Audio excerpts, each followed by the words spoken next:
Every empire likes to pretend it earned its wealth, that it worked, innovated, sacrificed, and was rewarded by history. Portugal mostly borrowed it. A tiny, wind-battered kingdom on the western edge of Europe somehow claimed half the planet on a piece of paper, sent ships into oceans nobody in Europe had mapped, and turned nutmeg, cloves, and pepper into one of the most profitable monopolies in human history. But there's a catch. Portugal didn't pay for this empire up front. It mortgaged the future for a shipload of spices today. It pledged tomorrow's profits, tomorrow's taxes, tomorrow's control of distant coasts, in exchange for cash, ships, and credit right now. And the bill, as always, came due. Where money, power, and history collide, nothing is ever as simple as it looks. When people talk about Portugal's age of discovery, they talk about heroic navigators, brave sailors, romantic caravels sailing into the unknown with crosses on their sails and stars as their guides. What they don't picture are balance sheets. They don't picture royal councils arguing over interest rates. They don't picture kings begging bankers in Genoa, Antwerp, and Augsburg to roll over loans so the next fleet can sail. They don't picture a monarchy so leveraged on future spice profits that it effectively put liens on coastlines it hadn't even mapped yet. But that's what happened. Portugal didn't just discover the world, it securitized it. To understand how a small, relatively poor kingdom became the first global maritime empire and why it could never fully cash in on what it created, you have to start with something very unromantic: how much it cost to chase a dream. In the early 1400s, Portugal was not rich. It had a long coastline, a small population, and a dangerous neighbor in Castile. It sat at Europe's edge, too small to dominate the continent, too exposed to feel secure. Its early kings fought defensive wars, not global ones, but Portugal had one major advantage. It faced the Atlantic. While most European powers still oriented themselves toward the Mediterranean and overland trade routes controlled by Venice and the rising Ottoman Empire, Portugal was staring at waves, storms, and an open horizon. On the other side of that horizon, people whispered, there might be gold, slaves, and most importantly, spices. In medieval and early modern Europe, spices were the blue-chip speculative asset of their time. Pepper, cloves, cinnamon, nutmeg, mace, these weren't just flavor. They were medicine, status, and sometimes preservation. You could pay dowries with pepper. You could measure wealth in nutmeg. A small bag of the right spice could be worth more than a laborer's yearly wage. But every step of the journey added cost. Spices moved from Indian producers to Muslim merchants in the Indian Ocean, to Middle Eastern traders, to Venetian and Genoese middlemen, and finally by caravan and ship into European markets. Everybody took a cut. By the time a peppercorn reached Lisbon, the margins were stacked like a tower of toll booths. Portugal looked at that tower and had a simple thought: what if we sail around it? Under princes like Henry the Navigator, the Portuguese state began a long, slow push down the West African coast. Officially, it was justified as a Christian mission, a crusade redirected from the Holy Land to North Africa. In practice, it was about three things: gold, slaves, and the chance of finding a sea route to the source of those spices. But ships are expensive. Crews are expensive. Coastal fortresses, religious missions, bribes to local rulers, cannon, charts, experimental voyages that might never return. All of it cost money a small kingdom didn't have. So the crown did what governments always do when their ambitions outrun their budgets. It borrowed. Here's the first trick. Before Portugal went to the bankers of Europe, it went to God, or at least to God's incorporated arms.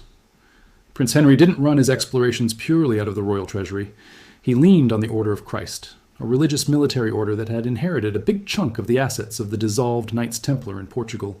Land, rents, tithes, donations. The order was a medieval cash flow machine wrapped in a cross. A significant share of those funds was redirected seaward. Money that might have built monasteries or funded local projects instead paid for caravels, pilots, and coastal fortresses. In return, the Order of Christ received spiritual prestige and, more concretely, a slice of the trade revenues from new territories. At the same time, the papacy played the role of international regulator and notary. Papal bulls in the mid-1400s granted Portugal exclusive Christian rights over any lands it discovered south of certain lines on the map. Later, in 1494, the Treaty of Tordesillas drew a vertical line across the globe, giving Portugal rights to lands east of it and Spain to lands west, with papal blessings stamped across the deal like a corporate seal. On paper, a relatively poor kingdom now held a monopoly option on half the earth. No one had seen most of it, no one had mapped it properly. But legally, according to the most powerful spiritual authority in Europe, if anyone was going to profit from those seas and coastlines, it was Portugal. That legal paperwork was the first layer of the mortgage, claims on lands and oceans that could be presented to investors and bankers as collateral for a future that did not yet exist. For decades, the Portuguese crept slowly down Africa. They captured Ceuta in North Africa. They built forts and trading posts. They began to tap into gold flows from West Africa and created a growing trade in enslaved Africans. This wasn't yet an Asian spice empire. It was the long, expensive R&D phase. Most voyages were not spectacular successes. Many brought back more information than profit. But year after year, the coastline grew more familiar. Sailors learned the winds, the currents, the locations of rivers and capes. The Crown sank money into a long-shot research project. Then, at the end of the 15th century, the bet paid off. In 1498, Vasco da Gama rounded the Cape of Good Hope and reached India. For the first time, a European power had a direct sea route from Europe to the Indian Ocean that completely bypassed the Ottoman and Venetian choke points. The trade thesis turned into cash flow. Da Gama's first fleets came back with holds full of pepper and other spices. Even accounting for storms, shipwrecks, disease, and hostile reception in some Indian ports, the profit margins, compared to the old overland routes, were enormous. Spices that had passed through 3 or 4 layers of middlemen could now be bought much closer to their point of origin, shipped directly to Lisbon, and then resold into Europe. Suddenly, those papal lines on maps were worth something. Those decades of exploratory spending had produced a money machine. And that's when the real mortgaging began. The Portuguese crown now controlled a route that could break existing spice monopolies. But controlling the route and exploiting it at scale were two very different things.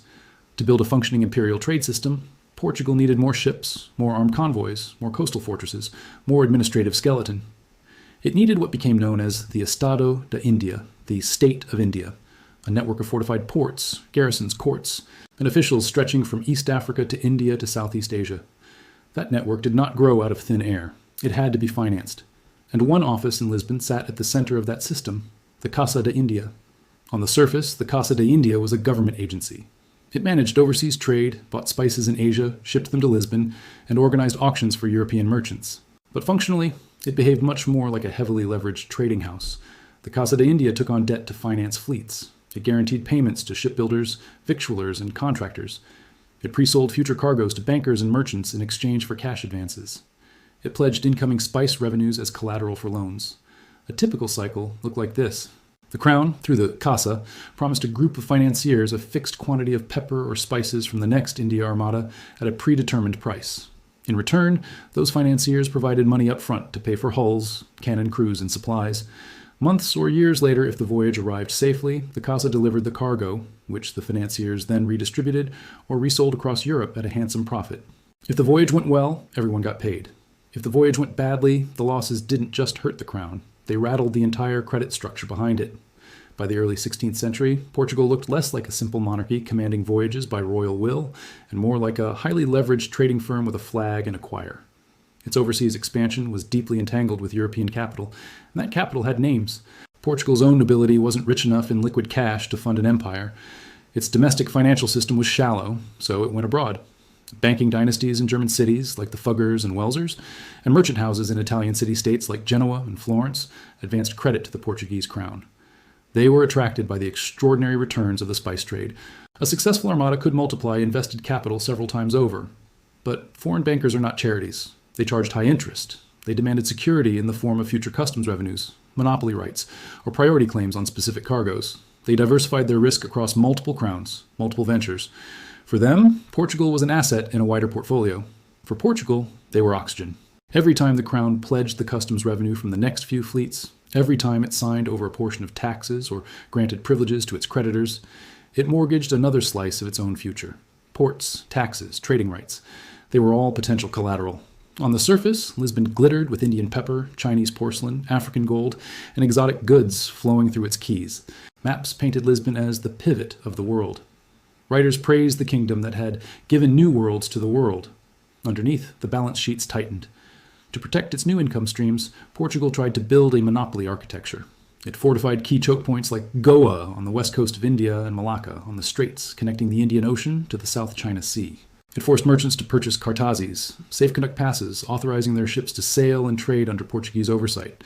It sent armed convoys to patrol the ocean and attack anyone trying to bypass its system. The idea was simple. Every profitable movement of goods across these waters should, in some way, pay rent to Lisbon. Every peppercorn should have a Portuguese price tag attached.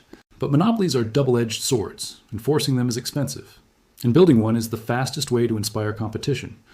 By the late 16th century, Portuguese fleets were overstretched, trying to patrol enormous distances. Garrison troops in distant forts went unpaid and resorted to local trade, corruption, and side deals. Asian merchants were not passive. They looked for ways around Portuguese control, shifted routes, or played European powers against each other. Smuggling flourished. Local allies turned when they were squeezed too hard. The cost of maintaining cannons on remote walls kept rising. Meanwhile, other Europeans were watching and learning. Merchants in the Low Countries and England studied Portugal's system and saw something obvious. The Portuguese had done the hard work, mapping, scouting, testing routes, and proving that oceanic trade to Asia could generate extraordinary margins. But the Portuguese state was fragile, heavily indebted, and reliant on royal credit. The Dutch and English brought something new: joint stock companies and deep, relatively liquid capital markets. Instead of a single crown borrowing from a handful of bankers, they created corporations like the VOC and the East India Company, which could raise money from many investors, spread risk, and operate with a certain independence from the state. Portugal had mortgaged the world using royal promises and church-backed decrees. Its rivals mortgaged their ventures through bonds and equity, tapping into a broader pool of investors. When conflict inevitably came, Portugal was badly placed. A succession crisis in 1578 and 1580 led to the Portuguese crown being taken over by the Spanish Habsburgs. On paper, Portugal retained separate laws and colonial administration. In reality, Iberian policy became entangled. Spain was already burdened with huge debts from its own imperial wars. It was locked in struggle with the Dutch and the English. Those same northern powers now felt justified in attacking Portuguese positions because they saw them as part of a larger Spanish enemy. Dutch fleets seized Portuguese forts, ports, and islands across Asia and Africa. Ceylon, Malacca, outposts in the Spice Islands. One by one, they were pried away. Each lost port wasn't just a strategic point. It was an income stream disappearing. It was collateral burning. Remember, much of Portugal's debt had been priced on the assumption that these spice revenues would continue flowing. Losing control of choke points was like losing rental properties while still being on the hook for the mortgage. By the early 17th century, the Portuguese spice monopoly was broken. The Casa de India was periodically insolvent. The crown lurched from one financial crisis to another, restructuring debts, raising taxes at home, and leaning more heavily on Brazil and other colonies to fill the gaps. The world Portugal had mortgaged was no longer its alone to claim. So who paid and who collected? It wasn't just kings and bankers playing with abstract numbers. Portuguese taxpayers bore new levies and forced loans. Craft guilds and towns were asked to contribute to imperial expenses. Inflation eroded the real value of salaries and small savings. In Africa and Asia, the cost was even more brutal. Coastal communities were dragged into systems of coercive trade and slave raiding. Local merchants saw older networks disrupted, taxed, or violently shut down. People who had never heard of Lisbon suddenly found their lives rearranged to service debts they had never agreed to. The winners were more dispersed and often more invisible. European banking houses that financed early fleets and charged high interest. Merchant elites in Lisbon, Antwerp, and beyond who controlled distribution and underwrote cargoes. Royal favorites granted monopoly contracts over specific trades. And later, Dutch and English corporations that moved in to exploit the routes once Portugal had done the mapping and the bleeding. The comfortable myth says Portugal got rich, then later declined. The reality is messier. Portugal fronted much of the initial risk, violence, and experimentation, and leveraged itself heavily to do so. But over time, more sophisticated financial powers captured a growing share of the profits. An empire that seemed to own half the world discovered that what it really owned was a stack of obligations, many of them denominated in someone else's favor. So what's the lesson? First, discovery can be a financial product. Papal bulls, treaties like Tordesillas, royal charters, these weren't just ceremonial documents. They were claims on future cash flows. They could be presented to lenders as evidence that one day there would be income to seize. We own this half of the map became a kind of collateral. Second, empire is accounting. Ports, forts, and trade routes weren't just symbols of glory. They were assets and liabilities. Every new fortress was a capital expenditure with ongoing maintenance costs. Every convoy was an expensive, risky delivery pipeline. Every spice cargo was both a revenue stream and a pledged security in some banker's ledger. Third, political control without financial depth is fragile.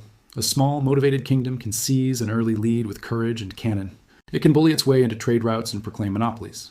But keeping that lead requires something else. Diversified capital sources, institutional discipline, the ability to roll over debt on reasonable terms, and resilience when competitors arrive. Portugal had fearsome sailors, it had ruthless commanders, it had papal documents carving up oceans in its favor. It did not have the balance sheet to match its map. When modern politicians talk about new frontiers, space, green energy transitions, Arctic routes, digital infrastructure, the echoes are hard to miss. The language changes, the technologies change, but the structure is familiar. Grand visions, thin treasuries, and somewhere, just out of the camera frame, a group of financiers running the numbers and saying, "We'll fund your project today if you pledge us the streams of tomorrow." Portugal's mistake wasn't dreaming big, it was confusing control of the routes with ownership of the returns. It assumed that planting a flag and building a fort meant capturing the bulk of the value forever. In the end, the ships rotted, the forts fell, the treaties were renegotiated, flags changed, the empire shrank, the world moved on. The debts, the contracts, the habits of extraction, the deeper patterns did not vanish. They migrated to new empires with deeper pockets and more intricate financial tools. Every empire mortgages something: land, labor, future taxes, unborn generations, unbuilt technologies. The question is never whether a state is borrowing against tomorrow. It's who ends up holding the paper when the world changes. If this gave you a new perspective, hit subscribe. History has the answers. I'll show you where to look.